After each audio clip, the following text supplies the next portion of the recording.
Hi guys, welcome back. I am Stu and this is Paradise Pier 2 for Roller Coaster Tycoon Classic. So good, they made another one. Paradise Pier 2 Electric Boogaloo. They've actually just named it the park Paradise Pier. So if you're saving, make sure you change that just in case you overwrite your previous save for the first edition of Paradise Pier. Hopefully they won't be making a trilogy out of it. Okay, so it's bigger than it was last time. Does it have? It looks, yeah, it does look like we've got more room in the sea to build on. Let's do what we did last time. Then we'll just, yeah. So we got a little bit out there to build. We've already got some rides in on the park. I think I'll probably end up getting rid of all these. Let's just take a look then. So we've got free entry, so we're going to be charging for the rides. We've got a monorail. We've got decent selection of gentle rides. Circus is a good one because we've got quite a high capacity on that. We've got some decent coasters to start with. There's a lot of things we can do with the loopers and junior coasters. They're pretty cheap. Not a bad selection of thrill rides to start with. Enterprise got good capacity, good excitement on that.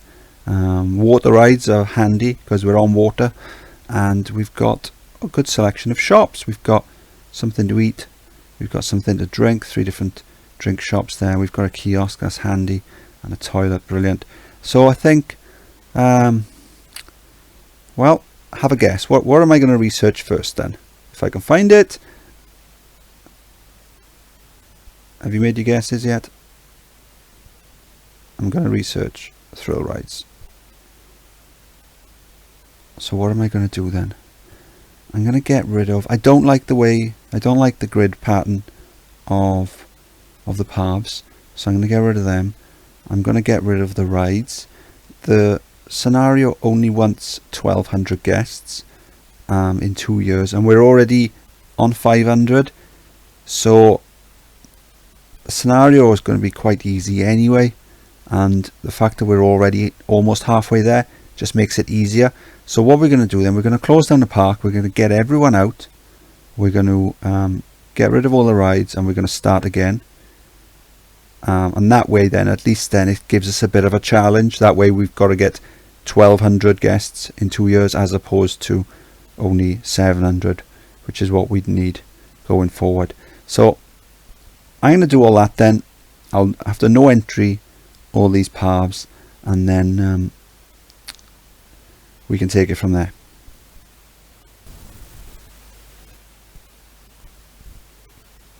It is October year 1. So I got rid of all the paths, the rides and the guests, reopened the park, built my favoured pathing system down the middle of the park, and then I've branched out then on each side and built some flat rides just along here, and a car ride there which no one seems to be on.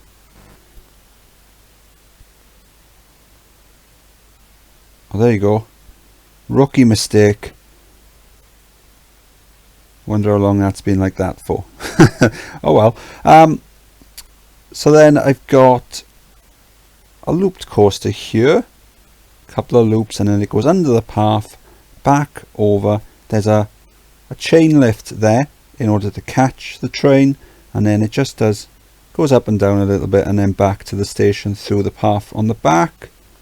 Got excitement for these, so it's benefiting from some interaction with the paths there and there. It's benefiting from having a ride next to it synchronized with it, and it's also benefiting from being over water.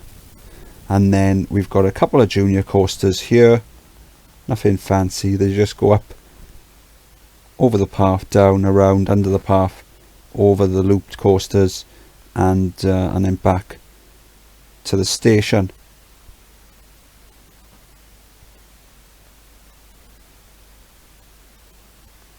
Good excitement with these. So for the coming year then, think what I'm going to do then is I'm going to just continue building some more coasters, and then we can carry on with this side then, do something similar. So let's see what we've got coaster wise. Right, so I've just put my research into coasters, so we haven't researched any new ones, so I'm not sure what other ones we've got to build. I might do a side friction coaster because we've got a lot of flat land.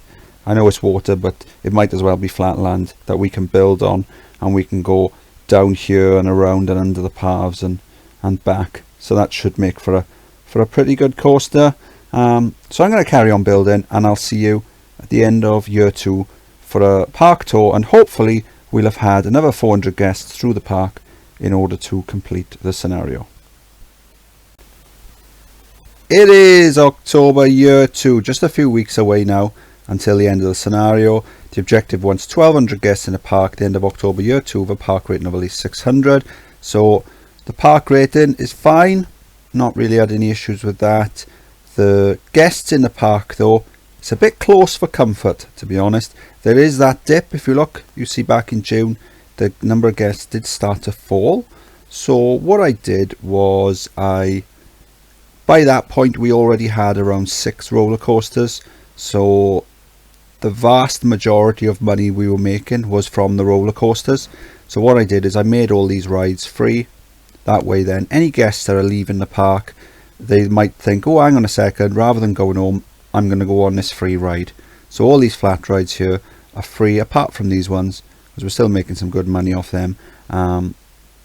Then I had a couple of 8x8 Wild Mouse designs. I put them down quick just so we've got something, a new ride, to boost the park rating, so we get more guests coming in. And then the number of guests then has risen steadily since then. It's just starting to top out there on the 1200. So what I'm thinking of doing is, if I drop the price of some of these rides, that'll help. That'll help.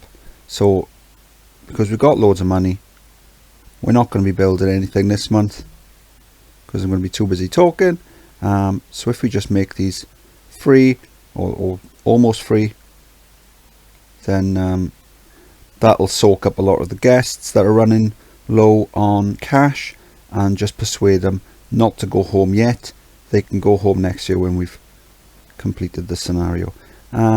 So got rid of all the rides, got rid of the paths and the guests. We had 500 guests in the park when we begun, so we got rid of all them and started from scratch. Whether we'd have 1700 guests now is debatable if we hadn't have got rid of the guests, because a lot of the guests that were in the park to begin with may have already gone home by now. So then I built my favoured pathing system down the middle, branched off the sides here for the flat rides, and then we built some coasters. So I've already shown you these two. So then that one's broken down. Let's get some more handymen into the park, get some more mechanics into the park. So then I built these side friction coasters. They just go down and around, and originally they did go back to the station here, and then when I checked the excitement they're only about 2 point something.